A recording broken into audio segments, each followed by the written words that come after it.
जो मैं आज आपको कहानी सुनाने जा रही हूँ, वह अनीता नाम की लड़की की कहानी है।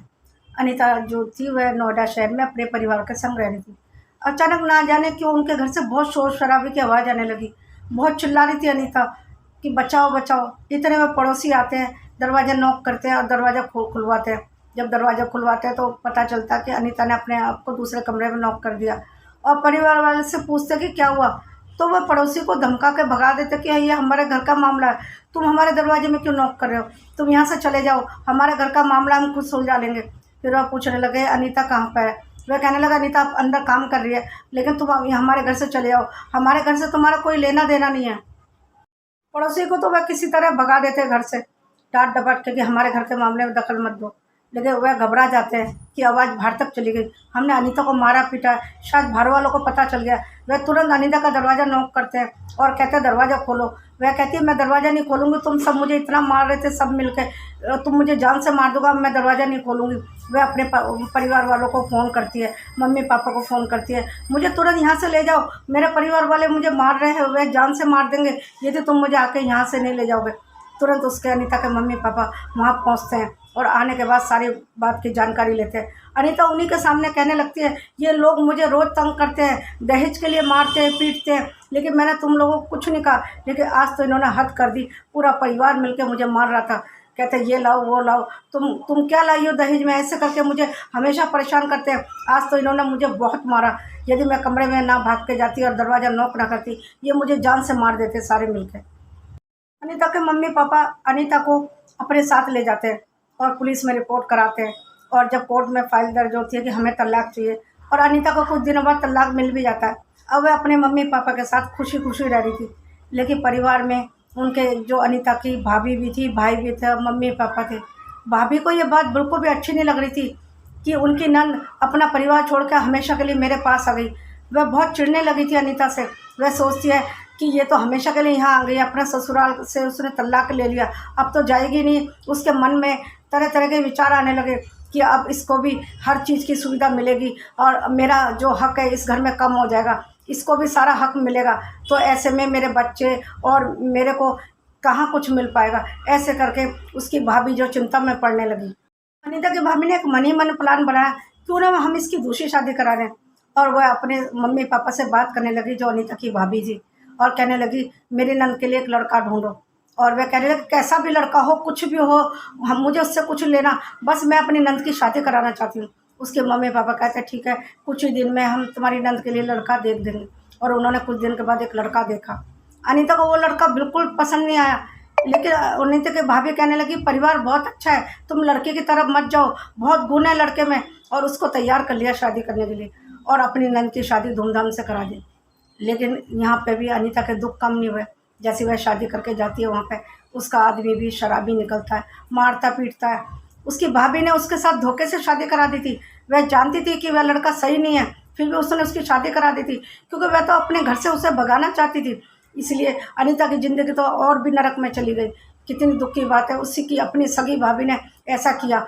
माँ बाप को तो अच्छा दिखाया था कि अच्छा परिवार है, सब कुछ अच्छा है, लेकिन लड़का इतना नालायक, परिवार इतना गरीब, उसको खाने तक के लिए नहीं देता था। अनीता की ज़िंदगी और बदतर हो गई।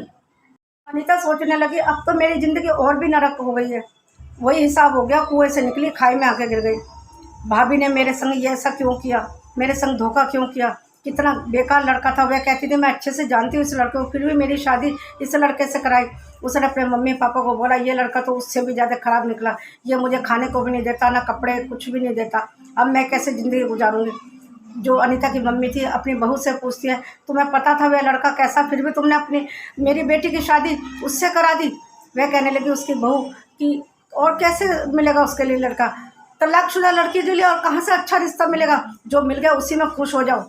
लेकिन उसकी माँ कहने लगे अनीता की माँ मैं अपनी बेटी को वहाँ से क्यों छुड़ाती यदि मुझे दोबारा इसी नरक में डालना था। वह जवान पे जवान चलाई जा रही थी उसकी भाभी कि ऐसी लड़की के लिए और अच्छा रिश्ता नहीं मिलता, गनीमत समझो कि मैंने उसकी शादी करा दी है, वरना कोई नहीं पूछता तलाकशुदा लड़की के कोई भी इस ज़माने में। और उसकी भाभी कहती है तलाकशुदा लड़की की कोई जगह नहीं होती, ना मायके में ना ससुराल में, और उसकी शादी तो दोबारा बहुत मुश्किल से होती है, मैंने करा दी वही बहुत अच्छा समझो। ऐसा करके उसकी माँ दुखी हो जाती है, अब मेरी लड़की को उसी नरक में जीना पड़ेगा। उधर अनीता को बहुत दुख हो रहा था वह कैसे जीती उस नरक में। उसको खाने तक के लिए दिया, खाने बिना थोड़ी ज़िंदगी चलती है, और दुख तो सहन हो जाता है, लेकिन यदि खाने के लिए भी ना दे तो कैसे जिया जाए। अनीता ने अपने को जान से ख़त्म कर दिया, एक पंखे में लटक के अपनी जान दे दी। अनीता ने अपनी ज़िंदगी ख़त्म करके अपनी कहानी यहीं ख़त्म कर दी, लेकिन मरने से पहले उसने मम्मी पापा के बारे में नहीं सोचा, उनके दिल में क्या बीतेगी। जीते जी भी अनीता का सुख नहीं देख पाए, और मरने के बाद भी वे अपने मम्मी पापा को दुखी कर गए। कितने दुख की बात है। और उधर मम्मी पापा कितने दुखी हुए कि उनकी अपनी ही बहू ने उनकी बेटी को नरक में धकेल दिया। उनकी बहू जानती थी कि लड़का सही नहीं है, लेकिन वह तो सिर्फ उसको घर से भगाना चाहती थी। उसको एक बार भी एहसास ही नहीं हुआ कि वे उसके सगे माँ बाप थे। यदि बेटी को दुख मिलेगा तो माँ बाप सहारा नहीं देंगे तो कौन देगा।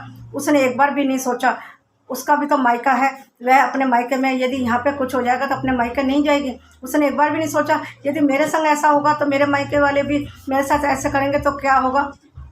दोस्तों, मेरा ये कहानी सुनाने का मकसद सिर्फ ये है, अनीता की शादी करने के बाद जो उसको दुख मिले थे, तो यदि उसको दुख मिलने के बाद माँ बाप सहारा नहीं देंगे तो कौन देगा। उसकी भाभी ये बात क्यों नहीं समझ रही थी। यदि उसके संग ऐसा होता क्या वह अपने मायके नहीं जाती। उसके भाभी भी यदि उसके संग ऐसा करती तो उसका कैसा लगता। कभी भी एक बार भी ये नहीं सोचते लोग कि यदि हमारे साथ ऐसा हो तो कैसा होगा। यदि लोग दूसरों के दर्द समझ जाए तो कोई भी दूसरों के संग ऐसा गलत काम नहीं करेगा। उसकी अपनी ही भाभी ने उसे नरक में धकेल दिया। एक बार भी नहीं सोचा कि एक बार वह दुख पा चुकी है, दूसरी बार दुख वह बर्दाश्त नहीं कर पाएगी। लेकिन उसकी भाभी ने एक बार भी नहीं सोचा, जानबूझ के एक गलत लड़के के संग उसकी शादी कर दी। कितनी दुख की बात है। उसके मम्मी पापा के बारे में भी नहीं सोचा कि उनकी वह इकलौती बेटी है, यदि उसको दुख मिलेगा तो उनके मम्मी पापा सहन नहीं कर पाएंगे।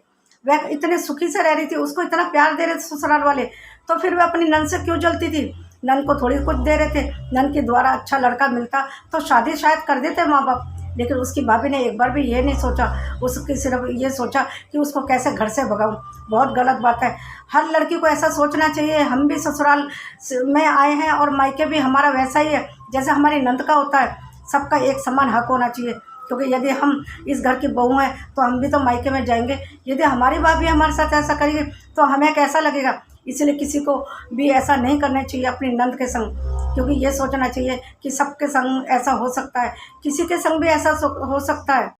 दोस्तों, मैं सबसे यही कहना चाहती हूँ, सबके ऊपर परेशानी आ सकती है, और कभी भी किसी की परेशानी देख के अपने ऊपर ढाल के सोचे। यदि ये परेशानी हमारे ऊपर आए और कोई हमें परेशान करे और दोबारा से नरक में धकेल दे तो हमें कैसा लगेगा। यदि ये बात सोचेंगे तो आप दूसरों के लिए गलत करेंगे ही नहीं। बस मैं सबसे यही कहना चाहती हूँ, कभी भी दूसरों के लिए गलत ना सोचें, क्योंकि लौट फिर के हमारे पास जो हम करते हैं वह लौट के आता है। इसलिए कभी भी किसी के लिए गलत ना सोचें। बस मैं अपनी कहानी यहीं समाप्त करती हूँ। मिलती हूँ अगले वीडियो में। यदि आपको मेरी ये कहानी पसंद आई तो प्लीज़ एक लाइक और शेयर कर दीजिए, और आप मेरे चैनल पर नए हैं तो सब्सक्राइब भी कर दीजिए, और बेल आइकन को भी प्रेस कर दीजिए ताकि अगले आने वाली वीडियो आप तक पहुँच सके।